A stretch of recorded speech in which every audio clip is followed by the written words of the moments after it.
Да, сейчас к нам должен подключиться Егор Малькевич. Он расскажет про реал-тайм, реактивность и коллаборативный проект.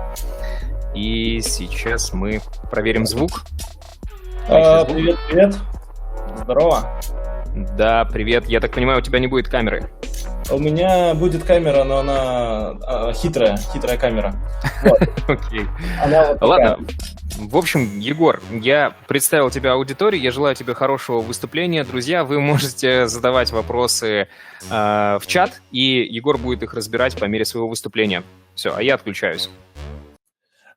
Всем приветики, меня зовут Егор, и сегодня я хочу поговорить с вами о самой интересной теме на сегодняшний день, на мой взгляд. Да? Ну, мой взгляд, он все-таки есть, потому что вот я рассказываю. Давайте поговорим про реал-тайм и как вообще создается контент совместный, коллаборативный и все такое. То есть я сейчас открою себе чат, чтобы видеть, что вы там пишете. Все, у меня есть чат. Отлично, погнали. Кто я такой? Вообще, меня зовут Егор, и я, наверное, последние лет 7 занимаюсь разработкой. До этого очень много тоже занимался программированием, то есть с лет 13. В общем, веду подкасты и занимаюсь стартапами. Это очень-очень общее, и поэтому все, что я буду рассказывать, оно имеет непосредственное отношение к стартапам и к моему какому-то такому видению. Потому что если вы там работаете в большой американской компании или в большой российской компании, то, возможно, вы решите, что я ерунду говорю. Вот. Погнали. Вообще, мир без реал-тайма, он маленький. Да? То есть, если посмотреть на небо, на звезды, на то, где вы находитесь, без реал-тайма не так интересно, не так клево. Вот. А мы всегда вот сейчас с Илоном Маском смотрим на звезды, на мир, на красивости, на что-то где-то вот очень далеко уже в космосе. Потому что большие компании все-таки балуют нас всяким новым пользовательским опытом, а мы бы хотели, чтобы опыт наш был такой полный, да, то есть мы мечтаем о чем-то великом, звездном и так далее. Если вообще обсуждать, что же такое данные, как люди вообще все это воспринимают, ссылочка будет в описании. В общем, что же такое данные, мы обсудим, вот давайте так, да, то есть есть некое состояние всегда, в котором находится, ну, по крайней мере, вы находитесь, да, это дом, работа, бар, возможно. И всегда есть какое-то вознаграждение за присутствие там в доме, на работе, с друзьями, вот. И так или иначе мы учимся, и так данные становятся рутинным маркетинговым процессом это все становится, и, в общем, мы в нем находимся. Да, и всегда, когда мы говорим о каких-то новых крутых вещах, мы не факт, что правильно представляем результат. Вот. Если мы говорим о реал-тайме, скорее всего, у нас в голове складывается какой-нибудь там Facebook, какой-то там Telegram с чатиками. Знаешь, не так? То есть, если говорить о людях раньше, то люди представляли автопилот как робот, который ведет обычную машину за рулем. Да? Или автопилот в самолете – это надувной пилот, который ведет самолет. Да, и как бы это было лет 70 назад, да, то есть и представление складывалось от того, что люди не могли представить автопилот, да, что машина может сама ездить. Так то же самое и у нас, то есть мы на сегодняшний момент находимся в ситуации, когда пользовательский опыт, продаваемый большими компаниями, имеет непосредственное влияние на нас, как на разработчиков, что мы хотим такой же опыт дать в наших приложениях, но очень-очень маленькой командой или очень-очень дешево, или еще как-нибудь. В общем, давайте немножко обсудим, что такое пользовательский опыт, чтобы вы и я были на одной волне, и плюс вы привыкли к той манере, которую я говорю. Я, возможно, говорю достаточно быстро, не от того, что волнуюсь, я просто по жизни так быстро говорю. В общем, давайте поговорим об IKEA. IKEA – это такой флагман пользовательского опыта, и, казалось бы, когда он начинается? Вот мы сходили в IKEA, что-то купили, да? Потом мы такие, надо это что-то собрать, у нас есть целая инструкция. Мы звоним в IKEA, говорим, ваша инструкция великолепна, сейчас как я соберу там этот стол. Мы садимся собирать его, мы начинаем тратить вечерок, уже день идет на убыль, а мы все сидим, ковыряемся, уже там девушка приходит, говорит, алло, ты же купил стол, давай его собери. Ты такой, ну подожди еще чуть-чуть, еще 5 минут, и все еще ты собираешь этот гребаный стол. Девушка уже недовольна, вы ругаетесь, она разводится, уходит. Вы понимаете, что все, смысл жизни закончен, вы, поканчиваете с собой, вас отгружают в машину, вас везут куда-нибудь, чувак начинает читать новую инструкцию, звонит в IKEA, IKEA помогает ему собрать правильный девайс, потом приезжает второй чувак, тоже звонит в IKEA, начинает собирать другой девайс. Вот. Это приводит нас к мысли, что же такое продукт? Продукт – это вот то самое, на что мы тратим кучу-кучу времени и кодим, или продукт – это что-то большее? Это как конкретный чувак его потребляет. Вопрос, что же такое продукт?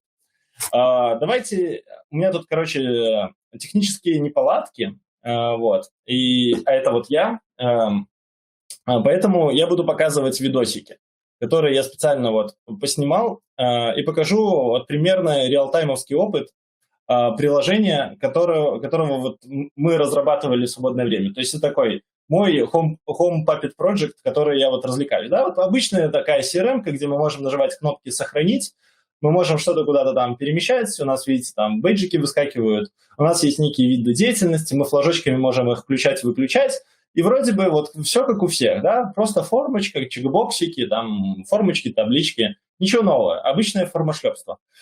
Так вот, что, если мы хотим не просто вот показывать товар, а мы хотим, чтобы, новый пользовательский опыт, вот как в IKEA, да, максимально полноценный, максимально живой. Если об этом говорить, то мы приходим к выводу, что, этого недостаточно, обычного формошлепства недостаточно. Давайте вот так, да, то есть мы откроем еще одно приложение. Теперь у нас открыто два инстанса приложения в разных вкладках, одно в анонимной, другое нет. И вот мы, например, выключаем какую-то услугу, да, и другой чувак сразу видит, что что-то изменилось, да. И вот у нас обычная CRM-ка, да, такие же, как мы пишем тоннами, пользуемся тоннами. С одним большим исключением, что у нас все засинхронизировано. У нас два приложения абсолютно засинхронизированы и одновременно показывают, то, что нужно. Вот. Но это были бы не мы, если бы мы остановились на этом. Да? То есть это как бы прикольно, что в админке мы засинхронизировали двух администраторов, которые сидят, что-то там делают.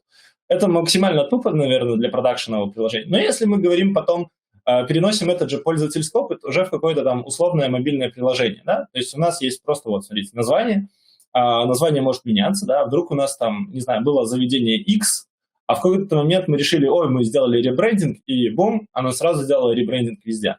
Да, у нас, например, есть какой-то товар в волейболе, да, просто картинки пиццы были более доступны, чем картинки волейболистов, поэтому пиццы загрузились гораздо быстрее.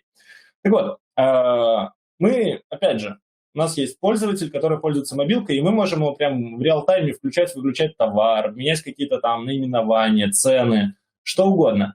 И знаете что?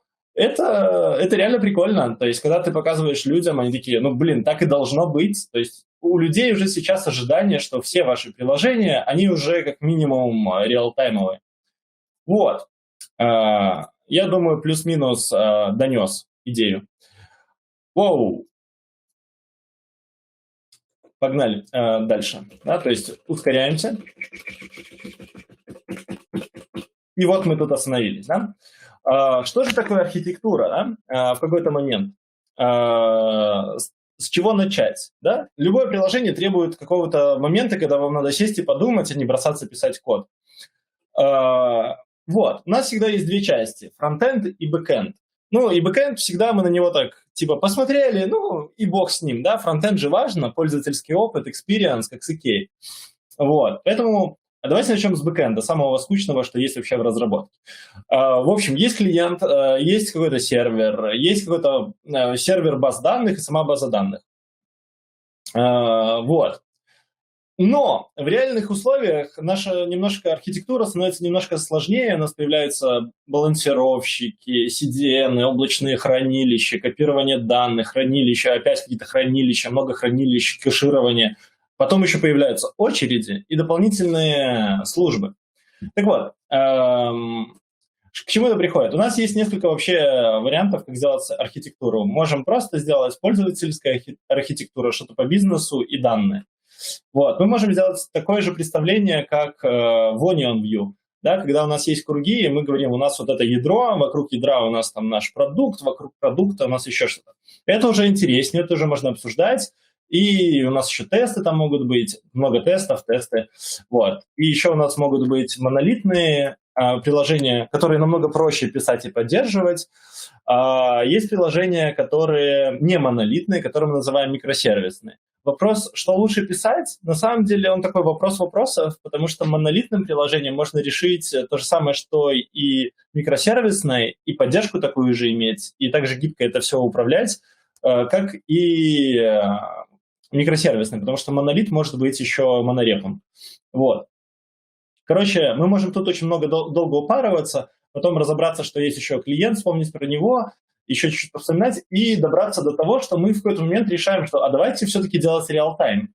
Если посмотреть все предыдущие диаграммы и сравнить вот с текущей реал-таймовой, то мы можем увидеть, что есть две вещи, которых нету. Красненький квадратик, который говорит, это скорость, которая, канал общения, да, speed layer. То есть, как мы передаем сообщения? WebRTC, сокеты, UDP, long pooling. Ну, тут надо выбрать.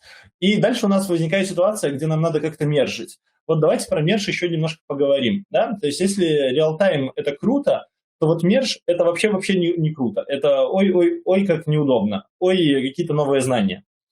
Вот что мы хотим вообще добиться? В любом реал-тайме, это, смотрите, это история про маленькую задержку сообщений. Еще надо вспомнить, что у нас есть офлайн-режим.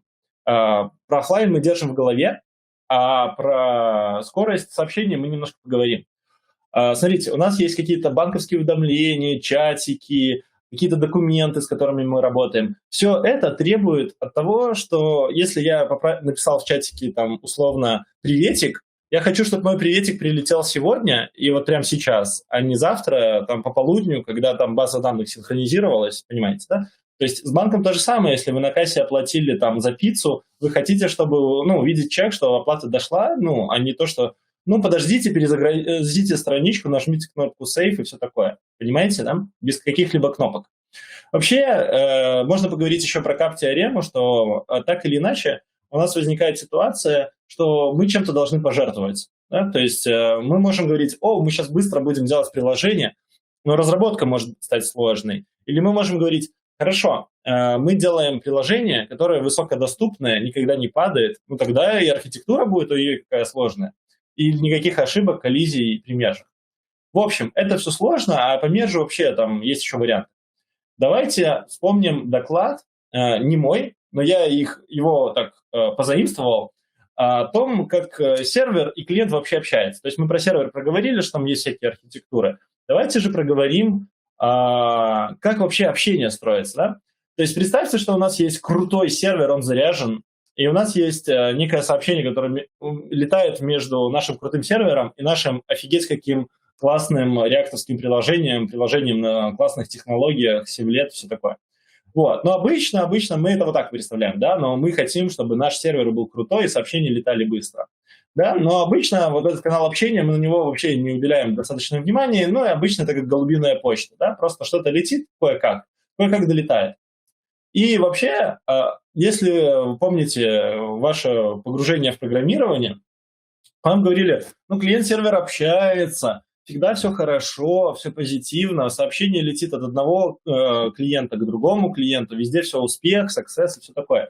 Реальные боевые условия показывают, что не все так клево. У нас есть 500-е ошибки, у нас есть сообщения, которые просто не долетают, в никуда улетают. Иногда пользователь просто ждет бесконечно долго, и иногда сервер ждет бесконечно долго. Иногда вообще все ждут, и просто все сходят с ума, и это вот негативный пользовательский опыт, а мы помним, что опыт должен быть позитивный, иначе все может закончиться как в Икее. В общем, на это все есть такой граф Барон, GraphQL, который появился, и вроде бы все уже должны на нем писать, вроде бы все должно быть хорошо, но GraphQL не решает никакой проблемы. Он взял вот эту вот старую архитектуру. Да, транзакции – это история про транзакции, что они могут не долетать. Просто веб не гарантирует, что что-то куда-то долетит. Он просто пульнет сообщение на сервер, и все, и дело сделано. В общем, барон GraphQL говорит, что давайте возьмем Ajax, давайте возьмем спецификации, добавим схемы, и у нас будет такой мега-супер-пупер Ajax-запрос, который максимально безопасный. Да, потому что у Facebook очень много приложений, которые вот на такой архитектуре старой классической построены, Ну и Facebook хочет быть крутым, да, и все приложения Facebook должны быть офигительными. Вот. Но на самом деле у нас же есть данные, да, наши вот эти сообщения, месседжи, которые мы отправляем, и они требуют мутации, да, то есть нам данные надо изменять, если у нас real-time, да, то есть если у нас на клиенте хранятся данные, и на сервере хранятся данные, а между ними ходят транзакции, которые, по сути, должны клиентские данные мутировать, и серверные, да, кто над этим работает? Ну, возникает ситуация, что нужен некий сторож, да, то есть у нас на сервер летит сообщение в некий storage, и мы должны там все сохранить, и всегда есть некий центр, который собирает все данные, должен все помержить, все везде всем раздать, и он самый главный. И это как бы тоже не очень круто. Вот. Но это уже хоть какие-то мутации, уже классно. Но, да, слайды с юмором, честно украденные. Вот, ну, короче, у нас в браузере всегда есть две кнопки. Пользователь уже примерно понимает, что у нас есть вперед-назад и самая крутая кнопка «Обновить». То есть если на сайте что-то выглядит, не работает или что-то идет не так, мы перезагружаем эту, ну, жмем на кнопку «Reset». Но вопрос. Если мы хотим хороший пользовательский опыт, должен ли пользователь вообще когда-либо нажимать на кнопку «Reload»? Да, вот в играх вы играете, например, в какой-нибудь там, условно, там, не знаю, Warcraft, Dota, что угодно. Как часто вы жмете кнопку Reload? Да? То есть вы такие играете, у вас приложение раз и сдохло. Вот. Короче, была попытка это решить у Meteor, он сдох. Firebase живой. Про Firebase как раз можно поговорить. Вот эта демка, которую я показывал с приложениями, она на Firebase написана как Proof of Concept. И Firebase очень крутой, если вы хотите поиграться и понять вообще эту идеологию вот реал-тайма. Максимально дешево, максимально быстро, до 10 тысяч пользователей вы можете спокойно развивать ваше приложение и, в принципе, очень мало платить денег. В общем, был еще RacingDB, который умер. В общем, все они умерли. Короче, что не все давали? Что Firebase, что все остальные технологии в промежутке. Они давали вам клиент-сервер, сообщение и storage. Да? Storage, который был размазан везде, и вы просто знали, что там есть storage, вы знали, что у вас какое-то есть решение для клиента, сервера и так далее. По сути, это огромный фреймворк по работе с данными, так или иначе. Конечно, можно от этих технологий отказаться, но давайте в общем поговорим пока что. И все реалтаймово, и база реалтаймовая, и серверы реалтаймовые, и сообщения летают с клиентом в реалтайме, все супер, все в огне вообще. Вот. Но возникает ситуация, что как бы у нас все теперь супер быстрое, но у нас возникает проблема, что у пользователя, во-первых, могут копиться огромные кэши, вот, потому что мы практически ему базу данных отгружаем на клиент. Вот. Производительность падает. Сколько коннекшенов может держать один клиент, да? Если мобильное устройство, а если он в дороге, а если он в трамвае, а если он перемещается между точками 3G. В общем, батарея у пользователя максимально быстро сажается, это максимально быстро уничтожает ваш React-приложение, если у вас есть релоды, репейнты и прочее, это просто смерть. В общем, вот такая ситуация. Да? У нас есть один пользователь, второй пользователь, они заходят на одну и ту же страничку и начинают ее одновременно менять. Чувак пишет футболист, жмет сейв, меняет на хоккеист, жмет сейв. У первого все еще футболист, да, ему надо нажать кнопку reload, но у нас же реал-тайм, да, у нас же хочется, чтобы оба видели одно и то же. Вот. И это приводит к тому, что есть некие конфликты, которые часть реальности. Да? То есть с конфликтами, с проблемами нам надо сталкиваться, надо думать, как их решить. Всегда нужна некая стратегия. Да? Но, в принципе, мы можем класть на это все. В общем, мы можем ложить на работу с данными, на решение конфликтов в целом, потому что игнорирование проблемы – это тоже стратегия. Можем пользоваться классическим подходом «последним пришел, тот и главный». Да? В принципе, тоже стратегия, в принципе, она как бы естественна, да? Кто последний забежал, тот и молодец.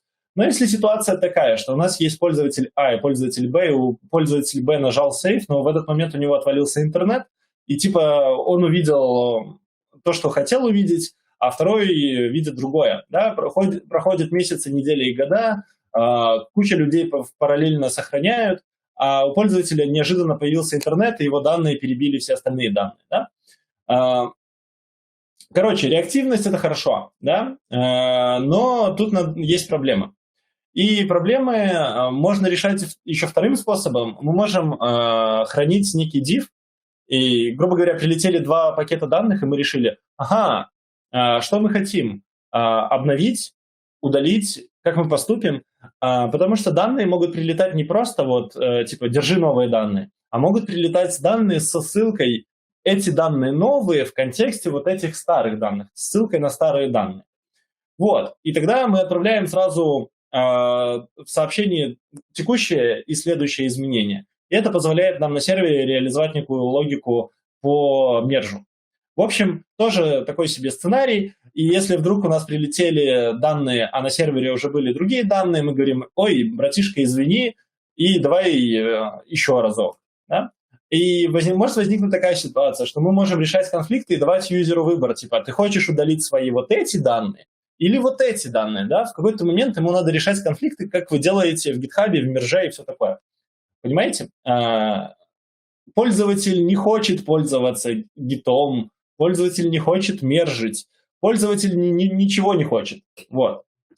Есть солюшены, которые более-менее автоматически позволяют вам это все развернуть. Есть Couch и PouchDB, да, то есть одни находятся на клиенте, другие на сервере. Видите, это как диван, который залазит на другой диван. В общем, это solution, который, в принципе, вы можете взять и за часок раскатить, и уже иметь какое-то решение. Как это в целом выглядит? Представьте, что у нас есть гид, да, то есть какое-то обычное дерево, да, которое растет, изменения за изменением накапливаются по нарастающей, все бегут и бегут и бегут. Потом прибегает второй пользователь такой, пиу, вот мое изменение, держи. И это как ветка в гите, да, у пользователя возникает своя ветка, по которой он движется. Теперь вопрос, какие данные показать, да? То есть если мы сами начнем это все реализовывать, то, наверное, мозги у нас начнут подтекать немного. Потому что нам надо решить ситуацию, что у нас не просто данные, да, как текущие, а у нас граф данных. И все данные доступны одновременно, все версии данных, все ветвления, все пользовательские шаги записаны. И этим управлять уже непросто. Есть подход, который называется... Конечно, да, ты же не хочешь ее в приложении реализовывать. Систему контроля версий Git. Да? Короче, есть еще один подход, который называется журнал событий. В общем, что такое журнал событий?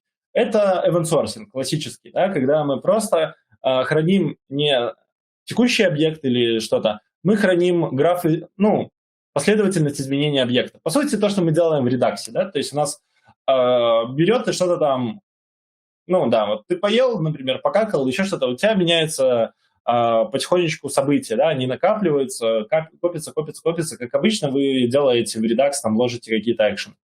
В общем, это все приводит к тому, если мы это попытаемся сохранять. Плюсы какие-то пошли.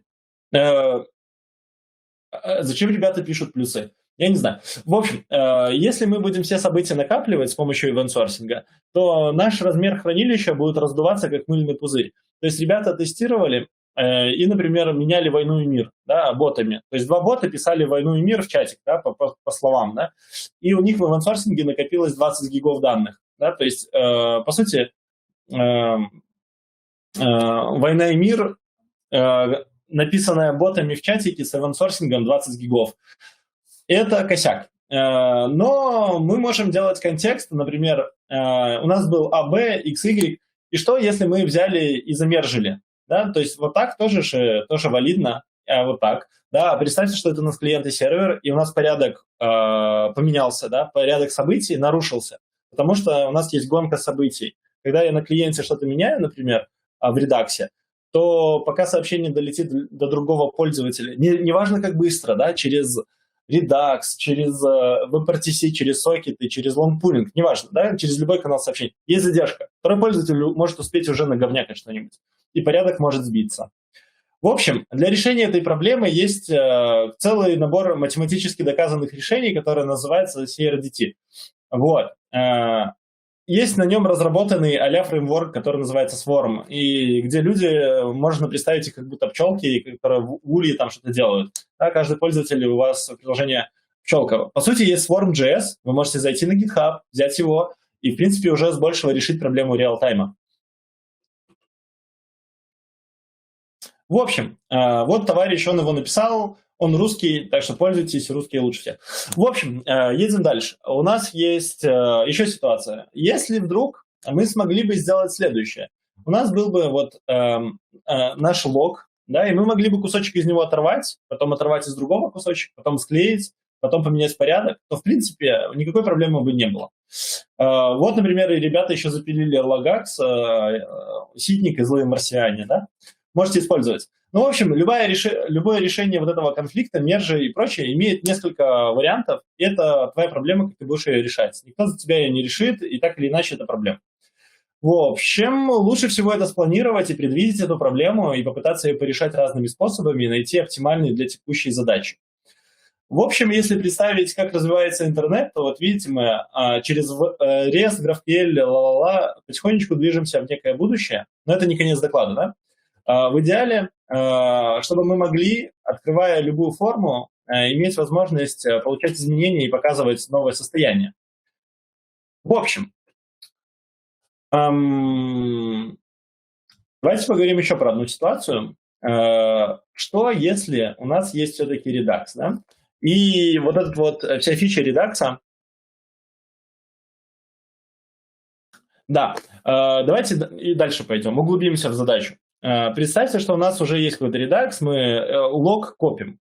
Но вопрос, если мы можем сделать movback, да, то есть сделать undo, да, если мы хотим сделать операцию undo, например, в приложении, то есть мы говнякали, потом Ctrl-Z и вернулись на состояние назад, но мы говнякали коллаборативно, то есть 5 человек одновременно что-то говнякали. Когда они нажмут Ctrl-Z, что должны все увидеть?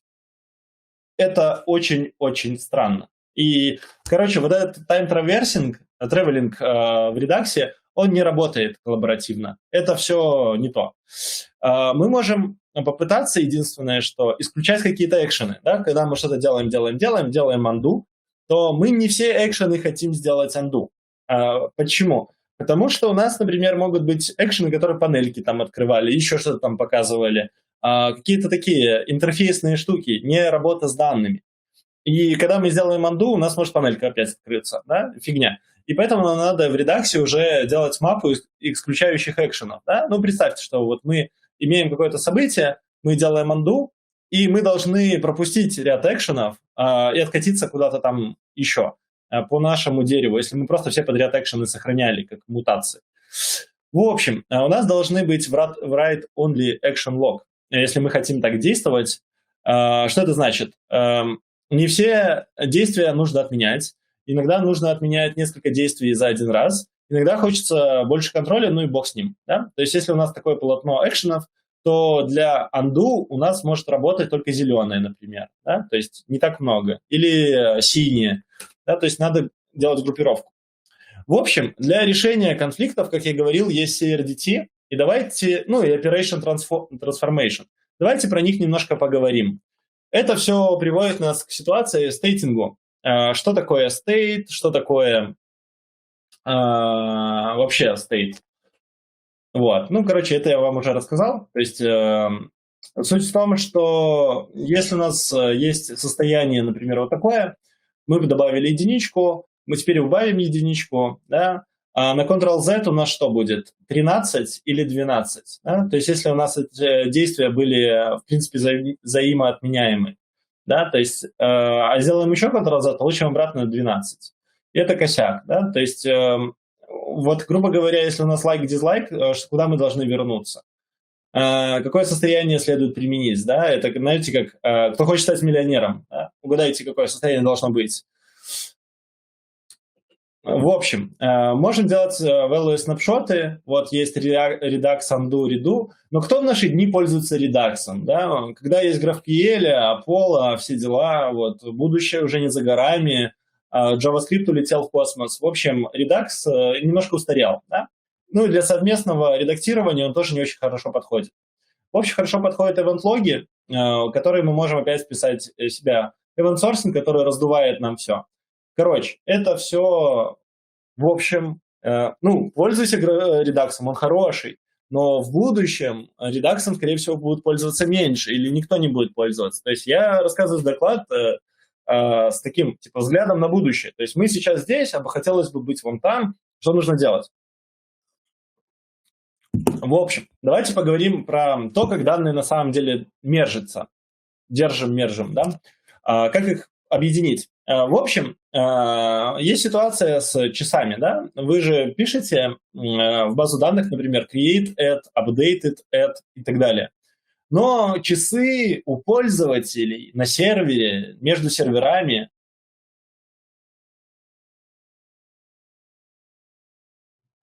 разработчик называется профессия чувака, который этим всем занимается. Solution Architect, DevOps, CTO. Короче, есть проблема, что ваши часы у пользователей локально на серверах, в разных серверах не синхронизированы. Да? То есть числа не синхронизированы, и лучше использовать логические часы. Да? Использовать какой-то там generated токен, чем реальный timestamp. В общем, для решения проблемы мержа есть два популярных солюшена. Есть Operation Transformation, это когда мы посылаем, грубо говоря, действия на мутацию, которые используются в Google Doc'ах, SharedDB и так далее. Короче, был парень, который написал Google Доки на Java, потом уволился и написал SharedDB, такая база данных, которую вы можете поиграться, поиспользовать, которая решает вот этот подход. Но Operation Transformation никто не доказал, что проблем не будет с ним. Нету никакого научного обоснования, что этот подход вообще хорошо работает и вообще рабочий.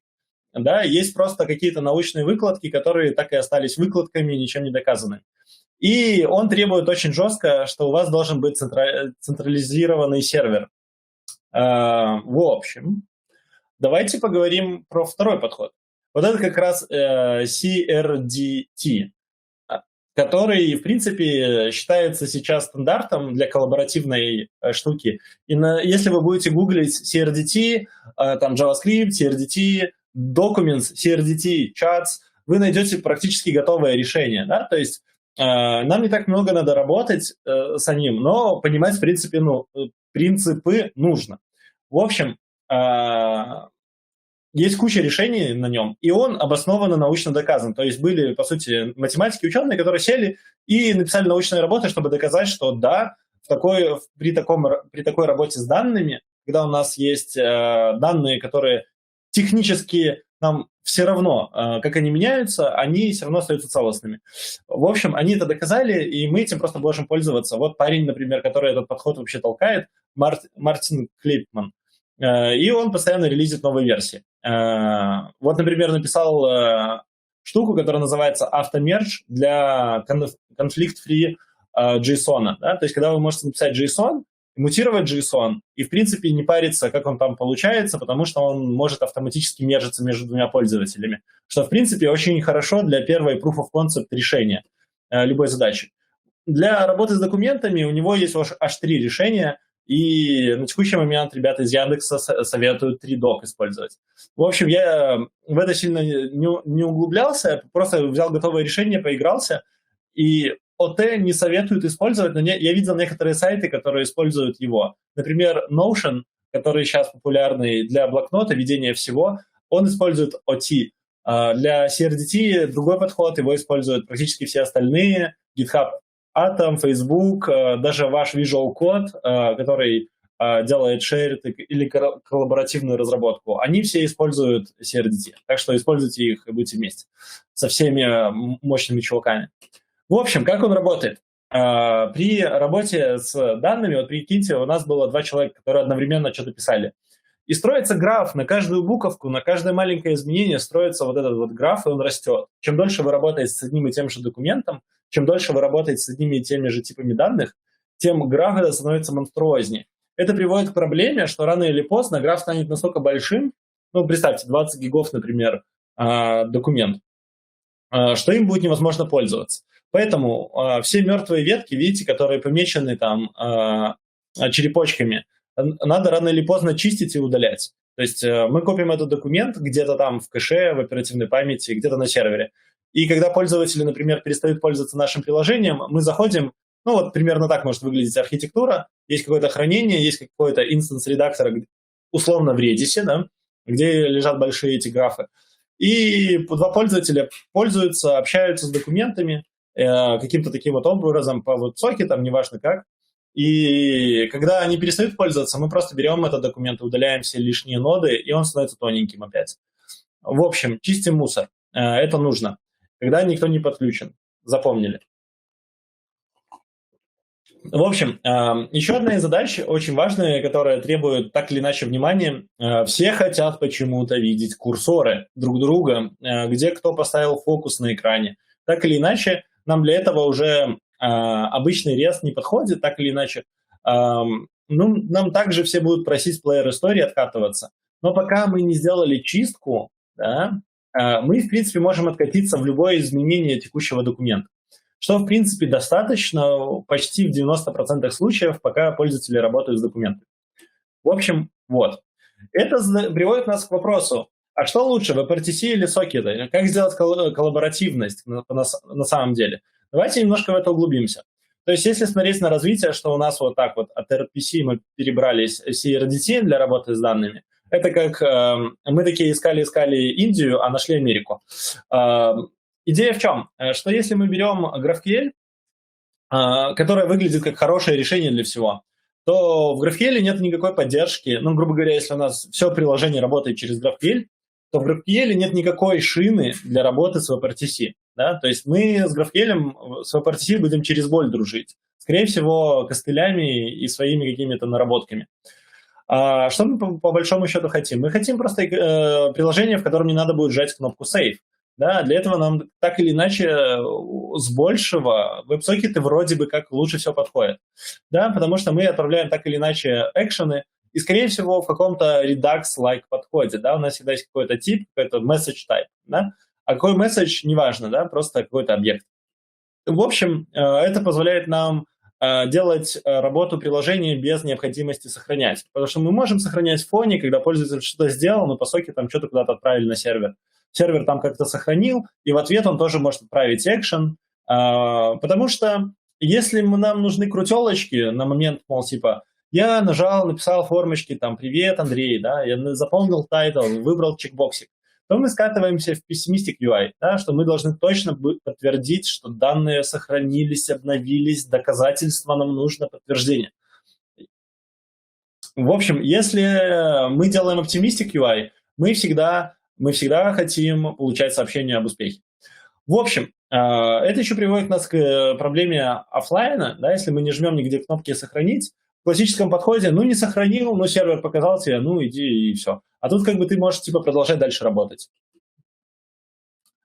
Но у нас есть много пользователей в интернете с очень плохим коннекшеном. А плохой коннекшен говорит, что мы не зарабатываем все деньги.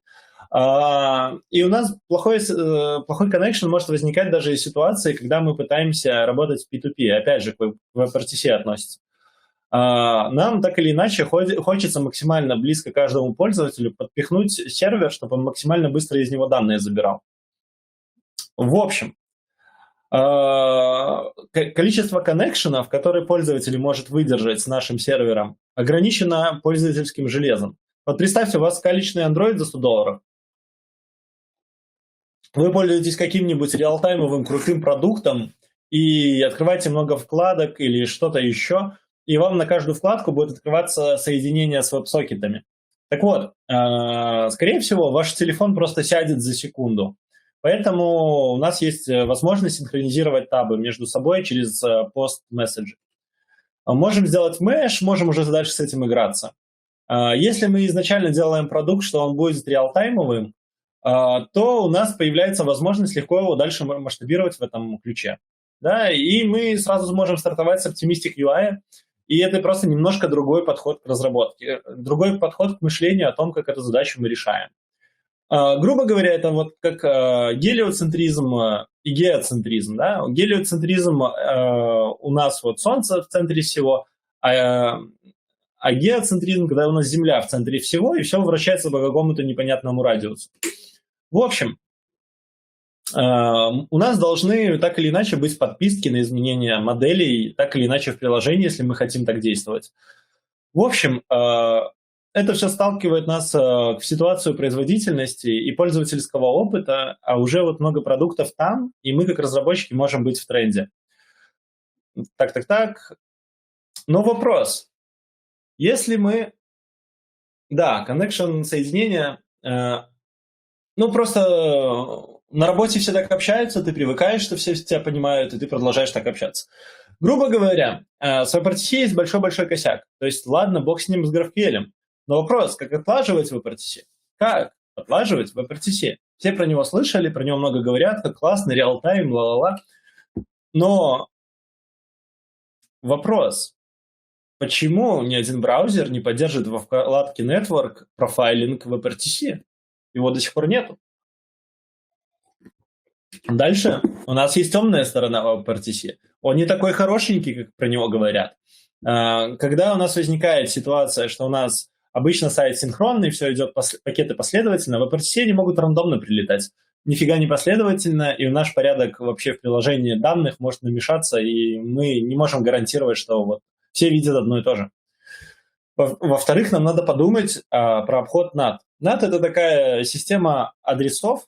Ну да, то есть, как вы думали, работа с сетью и прочее, что в универах проходит, зачем она нужна? Вот в такой момент, когда вы начинаете думать, окей, реал-тайм, супер быстро, современные технологии, то вам надо подумать, как работать с сетью, безопасностью, как обходить NAT, по сути, firewall в вашей операционной системе. А WebRTC работает на основе офферов и ансверов. Что это такое? То есть, по сути, я должен попросить у вас доступ к вашему браузеру. Вы должно выскочить какое-то окошко или какая-то кнопочка, где вы скажете: да, Егор, пользуйся нашим браузером, отправляй данные в него. Вот, это косяк, да, это требует какого-то дизайнерского решения, чтобы это не выглядело убого, да, то есть, когда вы заходите на сайт, вам говорят: а не хотел ли бы ты слышать push-нотификации? Вот, ну, конечно же, нет, да. Плюс еще вы должны понимать, что есть такое ICE-кандидаты, которые должны сообщить, грубо говоря, ваш браузер и мой браузер должны обменяться состоянием сети, где они находятся, IP-адресами и прочее, и прочее. А это приводит к проблеме, что нужно знать, что такое стан-сервера. Вот. Что такое торрент-сервера? Вот. Что такое вообще SDP? Как его расшифровывать? Что это за формат такой? Вот. И дальше мы такие скатываемся и узнаем, что в Chrome, оказывается, есть вкладка для отладки WebRTC, которую еще надо поискать. Вот, в которой мы можем посмотреть, что же на самом деле там гуляет, когда мы этим работаем. Можем углубиться, посмотреть. Вообще есть целый продукт, который позволяет нам удаленно на это все посмотреть. Вот. Но зачем так страдать? Когда у нас есть сокеты, да? Но так ли хороши веб-сокеты? На самом деле, если взять компанию Dropbox, у которой есть коробочка, и она синяя, и посмотреть мой видосик, который я специально записал, вот он, я все еще сижу, да? Я просто сегодня не накрасился, поэтому я решил со спины себя снимать. В общем, вот у нас Dropbox, да? И смотрите, давайте еще разок. Медленно, с самого начала. Мы чистим все. Мы находимся на вкладке XHR, да, запросы, post, get, и смотрим, что идет. На самом деле мы видим, что летит какая-то борода, и нам прилетает окей. Но если мы зайдем во вкладку WebSocket, то мы видим, что никакого WebSocket в Dropbox не используют, а это Dropbox Paper, это, по сути, коллаборативный документ, где вы можете зайти там в пятером и редактировать одновременно его. И к чему это подводит, да? К чему я пытаюсь подвести? Ну, давайте, ладно, вдруг, вот, например, извиняюсь.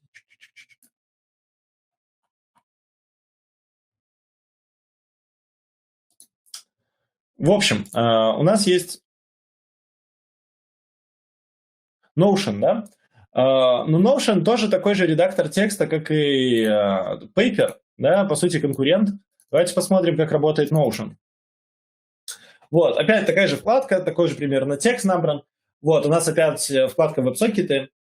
Вот я, например, что-то ввожу, да, видите, по WebSocket опять ничего не летит. Все летит через XHR какими-то транзакциями. Но это вот мы знаем теперь, что это вот как раз первый подход через ОП, когда мы просто шлем много маленьких транзакций, но мы не делаем CRDT, который, по сути, граф. обязывает строить какой-то граф.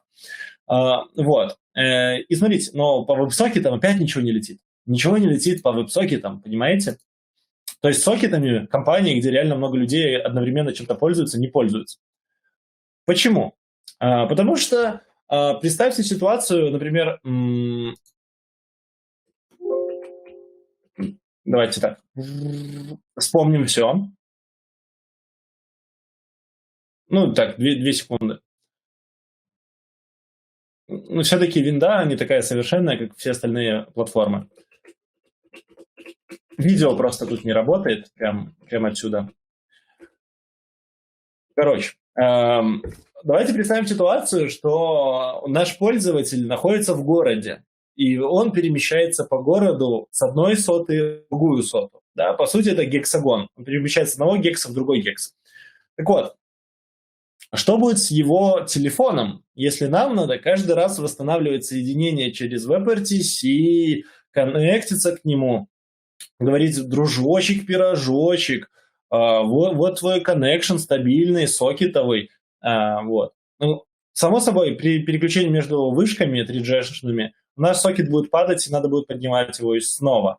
И сокет будет жить, несмотря на то, что пользователь отправляет или не отправляет сообщение. И мы не можем управлять частотой обмена сообщениями.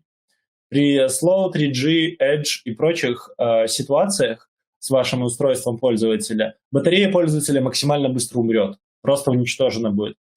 А мы занимаемся все-таки современным, хорошим пользовательским опытом, и поэтому работа через AJAX, вот эти лонгпулинги, оно все еще будет жить. Почему?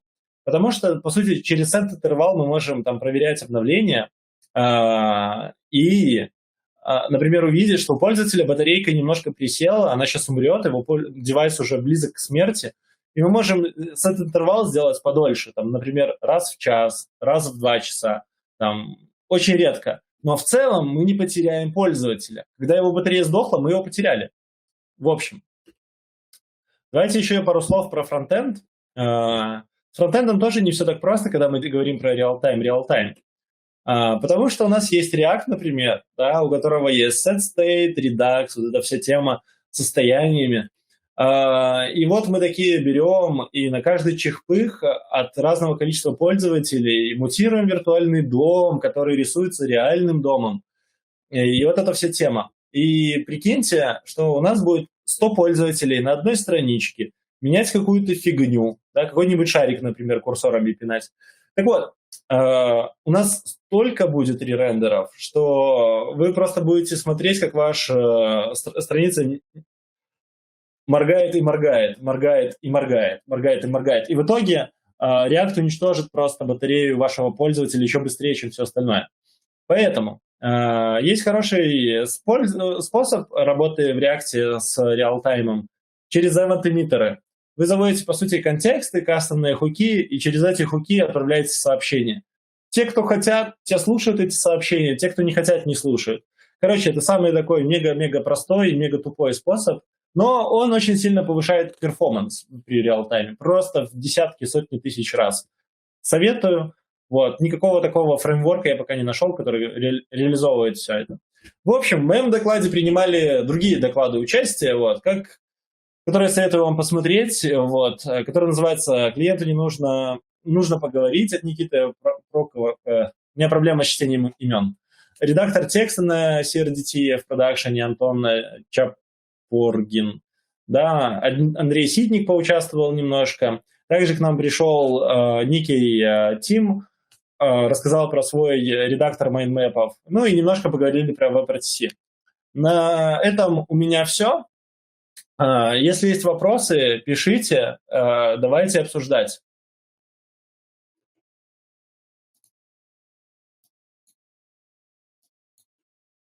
Вот. Я не могу одновременно читать вопросы и отвечать на камеру, но я постараюсь.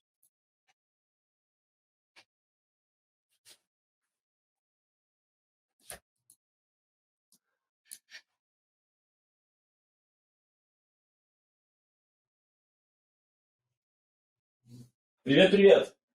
Ладно, Вроде бы никто не задает вопросы, но поэтому я, наверное, передам слово организаторам, напишу им тут плюсик, не знаю, вот такой плюсик, типа, что готово, что все справился, Егорка справился в очередной раз. Что такое коллаборативность?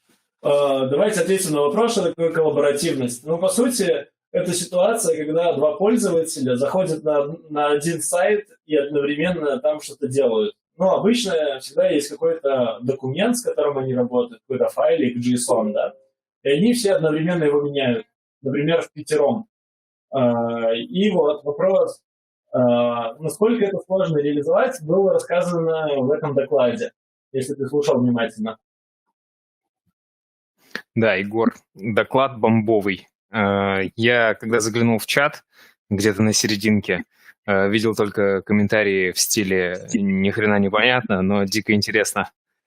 Так, Егор, ты меня слышишь? Раз-раз. Слышу, все хорошо, вот, полет нормальный. Я еще один вопрос увидел в чате, я за него отвечу и отдам уже управление. Давай.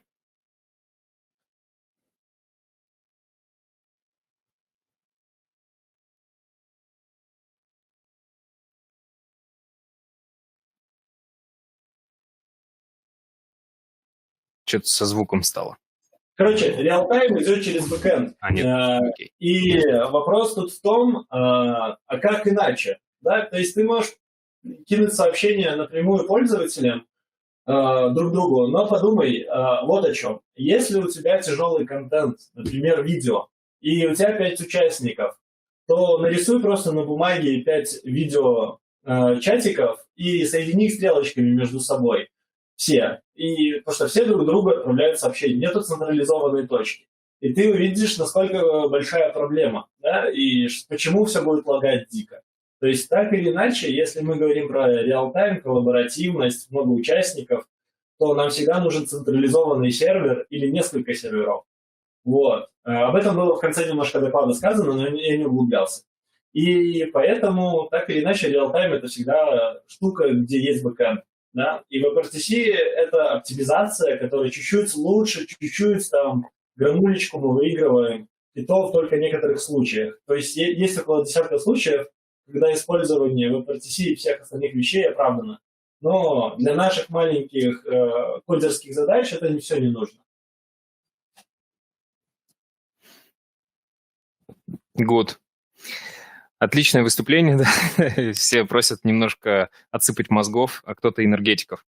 Егор, благодарю тебя за выступление, оно было реально огненным. Твое завершающее напутственное слово для зрителей, и я тебя отпущу. Напутственные слова для зрителей. Ребята, не парьтесь, вот, веселитесь. То есть IT не должно быть скучным. Вот, знаете, этих ученых, да, все говорят ученым, будь ученым, ученые скучные, в белых халатах, сидят там лысые. Вот, где-то.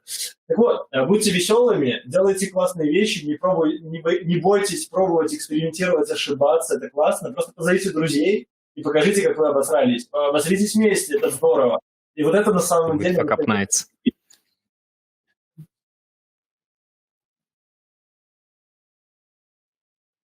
Все. Я, видимо, нежданно так прервал Егора. Все, Егор, спасибо тебе большое еще раз за выступление. Офигенно зажег. Друзья, у нас сейчас по расписанию...